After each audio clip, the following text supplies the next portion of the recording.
తెలంగాణ సెంటిమెంట్ను గౌరవిస్తూ కమిట్మెంట్తో పనిచేస్తా. సీఎస్గా బాధ్యతలు స్వీకరించిన సంజయ్ జాజు. రాష్ట్ర ప్రభుత్వ ప్రధాన కార్యదర్శిగా సంజయ్ జాజు మంగళవారం బాధ్యతలు స్వీకరించారు.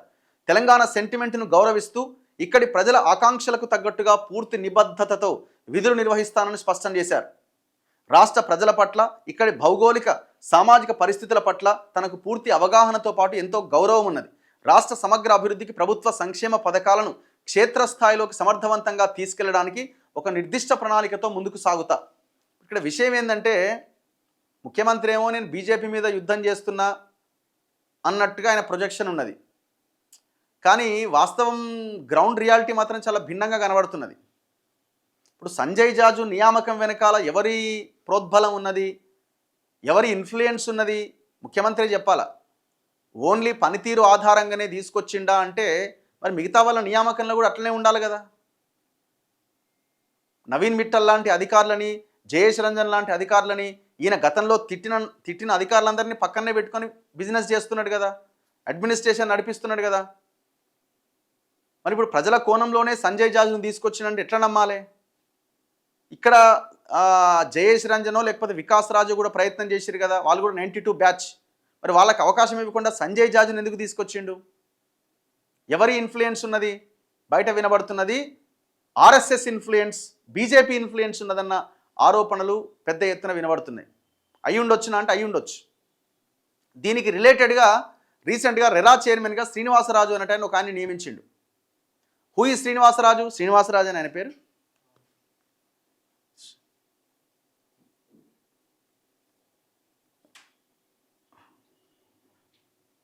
రెరా చైర్మన్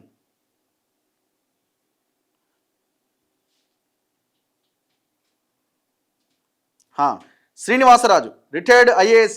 రిటైర్డ్ అయిన ఆయనకి మళ్ళీ పదవిలో తెచ్చుకూసబెట్టిండు. రెరా చైర్మన్ పదవి ఇచ్చిండు. అంటే తెలంగాణలో ఉన్న భూములు, రియల్ ఎస్టేట్ వెంచర్లు వాటికి పర్మిషన్ రెరా ఇచ్చిన తర్వాతనే అక్కడ కన్స్ట్రక్షన్ చేసుకోవాలి. ఈ రెరా అనేది మొత్తం వ్యవస్థ భ్రష్టు పట్టిపోయింది. గతంలో వాడు దొరికిన శివబాలకృష్ణ, ఈ బ్యాచ్ అంతా కేటీఆర్, ఈ బ్యాచ్ అంతా కలిసి దాన్ని ఖతం చేసిరు.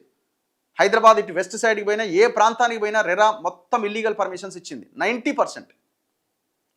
సో ఈ రెరాని ప్రక్షాళన చేయాల్సిన ప్లేస్లో శ్రీనివాసరాజుని ఎందుకు తీసుకొచ్చి పెట్టిండు? హూ ఈ శ్రీనివాసరాజు? ఈ శ్రీనివాసరాజు అనేట ఆయన గతంలో తిరుమల తిరుపతి దేవస్థానం జేఈఓగా పనిచేసిండు. సబ్జెక్ట్ టు కరెక్షన్ ఏదో ఒక పదవిలో ఉన్నాడు. 10-11 ఏళ్ల పాటు ఉన్నాడు కంటిన్యూగా. ఎట్లా ఆయన హవా కొనసాగింది? ఎవరి ఆధ్వర్యంలో? ఈయన ఎవరికి దగ్గరగా? జస్టిస్ ఎన్వి రమణ గారికి చాలా దగ్గర. ఆర్ఎస్ఎస్ నుంచి వచ్చినటువంటి వాళ్ళకి చాలా దగ్గర. మరి ఇక్కడ ఈ నియామకం విషయంలో ఏ ఇన్ఫ్లుయెన్స్ పనిచేసింది? సంజయ్ జాజు నియామకం విషయంలో ఎవరి ఇన్ఫ్లుయెన్స్ పనిచేసింది? ఆల్ ఆఫ్ సడన్గా ఎప్పుడో 10-14 ఏళ్ల కింద డిప్యుటేషన్ మీద ఢిల్లీకి పోయిన సంజయ్ జాజు సడన్గా ఎందుకు ఊడిపడ్డాడు తెలంగాణ మీద?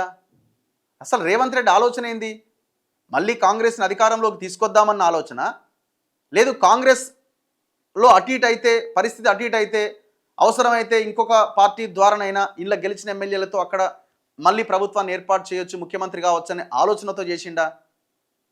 ఎందుకు ఒకరి ఇన్ఫ్లుయెన్స్లో పనిచేస్తున్నాడు ముఖ్యమంత్రి అనే చర్చ రాష్ట్రంలో చాలా పెద్ద ఎత్తున జరుగుతున్నది. ఎవిడెన్సెస్ కనబడుతున్నాయి. అక్కడ చంద్రబాబు నాయుడికి పూర్తి సహకారంతో పనిచేస్తున్నాడు.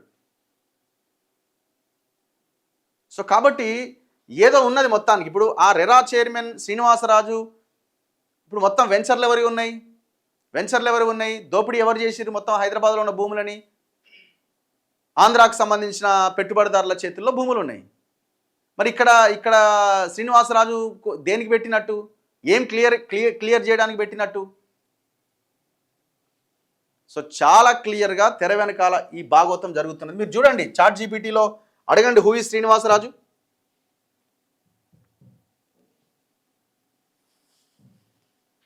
ఇది చాలా ఇంపార్టెంట్ సబ్జెక్ట్ ఇది.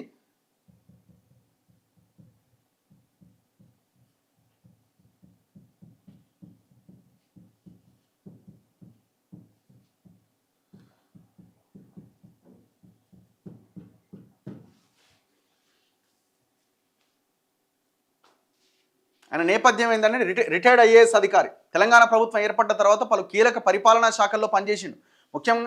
ముఖ్యంగా చీఫ్ మినిస్టర్ ఆఫీస్లో ప్రిన్సిపల్ సెక్రటరీగా సేవలు అందించిండు. 2025లో ఈ బాధ్యతలు చేపట్టి 2026 జూన్లో తెలంగాణ రెరా చైర్మన్గా నియమితులైండు. మొత్తం కేటీఆర్ దగ్గర పెట్టుకున్నాడు ఆయన్ని. ఎందుకు? ఆంధ్ర లాబీని ఇచ్చేయడానికి. ఇప్పుడు N V Ramana, who is N V Ramana? Chandrababu Naidu, Modi, ఈక్వేషనే కదా.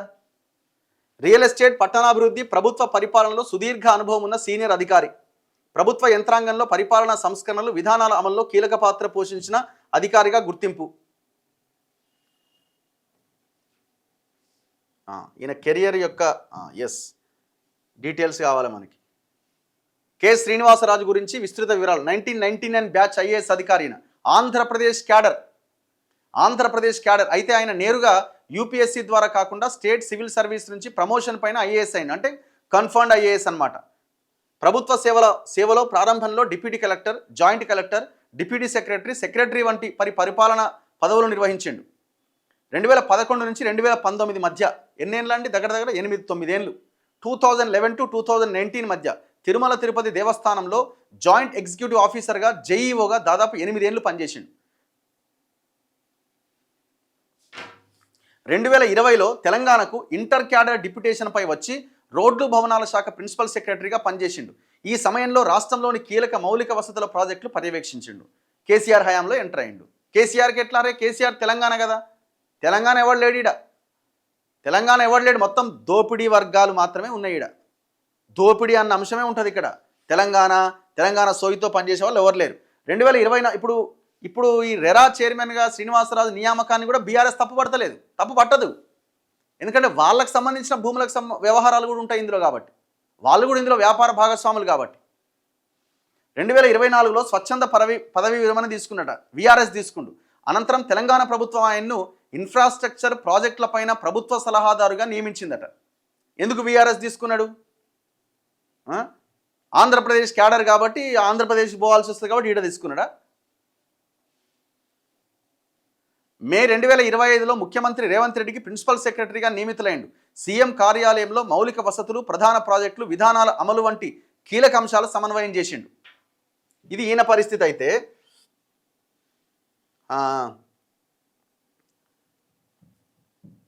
సంజయ్ జాజు కెరీర్ గురించి కూడా చెప్పండి.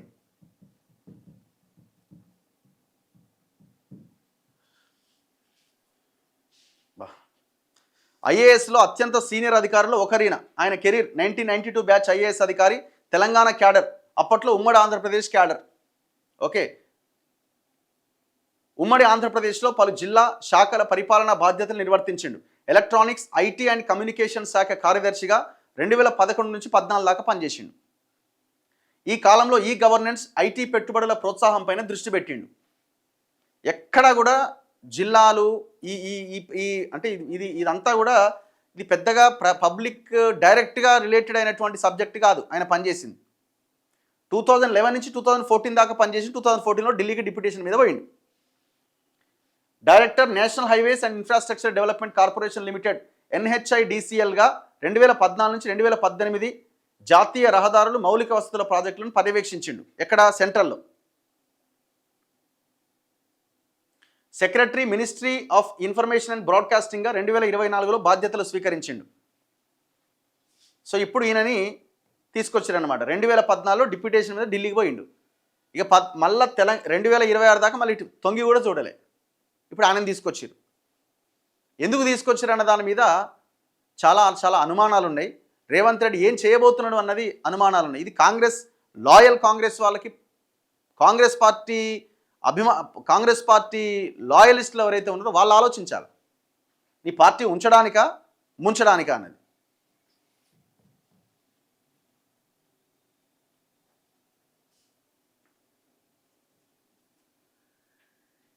ఇప్పుడు నేను అంటున్న మాట కాదు కదా. ఆయన ఎవరు? ధర్మపురి అరవింద్ గారే ఒక ప్రెస్ మీట్లో ఏమన్నాడు?